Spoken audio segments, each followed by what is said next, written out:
അപ്പോൾ വീണ്ടും നമ്മൾ ഓൺലൈനിൽ കുറച്ച് പ്രോഡക്റ്റ്സ് വാങ്ങിച്ചിട്ടുണ്ട്. ടെമോന്ന് തന്നെയാണ് വാങ്ങിച്ചത്. അപ്പം ഞാനിത് നേരത്തെ ത്രെഡ് വാങ്ങിച്ച കൂട്ടത്തിൽ ആഡ് ചെയ്തതാണ്. അന്ന് സ്റ്റോക്കില്ലാത്തതുകൊണ്ട് കിട്ടിയില്ല. നല്ല കളറല്ലേ.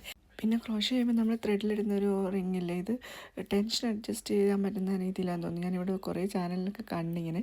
അപ്പോൾ ഇത് കണ്ടപ്പം ജസ്റ്റ് ഒന്ന് ഓർഡർ ചെയ്ത് നോക്കി. എനിക്കിത് ഭയങ്കര പ്രയാസമുണ്ട് ഇപ്പോഴും കുറച്ച് നേരം ചെയ്യാൻ. അപ്പം ഇത് വെച്ചൊന്ന് ട്രൈ ചെയ്ത് നോക്കാമെന്ന് വെച്ചു. പിന്നെ വാങ്ങിയത് ജേർണലിങ്ങിനുള്ള ടീസറോ മറ്റേ ഒട്ടിക്കുന്ന സ്റ്റിക്കർ ഒട്ടിക്കുന്ന അതിൽ പ്ലാസ്റ്റിക്കിൻ്റെ ആയിരുന്നു. പിന്നെ നമ്മൾ സ്റ്റാമ്പ് സെറ്റില്ലേ, നമ്മുടെ വുഡൻ്റെ ഈ ലെറ്ററൊക്കെ ഉള്ള ടൈപ്പ്, ഇത് അതിലെല്ലാം ഉണ്ട്. അപ്പം ഞാനത് സെപ്പറേറ്റായിട്ട് ഷോർട്സ് ആയിട്ട് ഇടാൻ ചെയ്യുമ്പോൾ അപ്പോൾ ഇത് നല്ല രസമുണ്ടായിരുന്നു കാണാനൊക്കെ. ഇതിൻ്റെ 2 ടൈപ്പ് ലെറ്റേഴ്സ് ഉണ്ടായിരുന്നു. അപ്പോൾ ഞാനിത് വാങ്ങിച്ചത്. നമുക്കൊന്ന് ട്രൈ ചെയ്ത് നോക്കിയിട്ട് വീഡിയോ ഇടാവേ.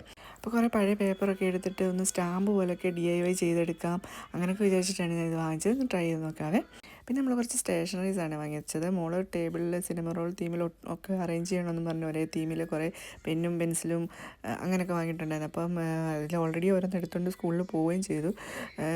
കാണാൻ നല്ല ക്യൂട്ടായിട്ടുണ്ട്. സത്യം പറഞ്ഞാൽ ഡെമോയിൽ ഇതുപോലെ ഒരുപാട് വെറൈറ്റി ആയിട്ടുള്ള നല്ല നല്ല ക്രാഫ്റ്റും സപ്ലൈസും ഒക്കെ ഉണ്ട്. അപ്പോൾ ഈ കാണുമ്പോൾ നല്ല ക്യൂട്ടായിട്ടുണ്ട്. പിന്നെ ഒത്തിരി ക്വാളിറ്റി ഉണ്ടോ എന്നൊന്നും അറിയില്ല, എന്നാലും രസമുണ്ടല്ലോ കാണാനും. അത്യാവശ്യം ഉപയോഗിക്കാം. അതുപോലെ പെൻസിലിൻ്റെ കുറേ സെറ്റും പിന്നെ ഇതിനോട് തന്നെ മാച്ച് ചെയ്യുമ്പോൾ എല്ലാം ഒരേ മാച്ചിങ്ങിൽ വേണമെന്ന് പറഞ്ഞിട്ടായിരുന്നു. അപ്പം ഇതിൻ്റെ മാച്ചിങ് തന്നെ ഈ ഷാർപ്പ്നർ നല്ല ക്യൂട്ടാണ് ഇത് കാണാൻ. അപ്പം ഞാൻ മുൻപ് ഇതിൻ്റെ ഒരു ബ്ലാക്ക് വാങ്ങിച്ചിട്ടുണ്ടായിരുന്നു. അപ്പോൾ അത് തന്നെ ആഡ് ചെയ്തിരുന്നപ്പോൾ ഇപ്പം ബ്ലാക്ക് വേണ്ട, ഈ കളർ മതി എന്ന് പറഞ്ഞിട്ട് സെലക്ട് ചെയ്താൽ. അപ്പോൾ ഇത് കണ്ടപ്പോഴാണ് ഓർത്തത് പല കളറിൽ ഇങ്ങനെ ചെയ്താൽ ക്രാഫ്റ്റ് ചെയ്യാമല്ലോ എന്ന്. പിന്നെ ഞാൻ ഒരുപാട് ആഗ്രഹിച്ച് വാങ്ങിച്ചു കേട്ടോ ഡയമണ്ട് പെയിൻറ്റിങ്. അപ്പോൾ എനിക്കിതിൻ്റെ തീം ഇഷ്ടപ്പെട്ടിട്ട് വാങ്ങിച്ചതാണ്. ഞാൻ ട്രൈ ചെയ്ത് നോക്കിയിട്ട് ഷോർട്സ് ആക്കിയിട്ട് വീഡിയോ ഇടാം. കണ്ടു നോക്കിയിട്ട് അഭിപ്രായം പറയണേ. അപ്പോൾ താങ്ക് യു.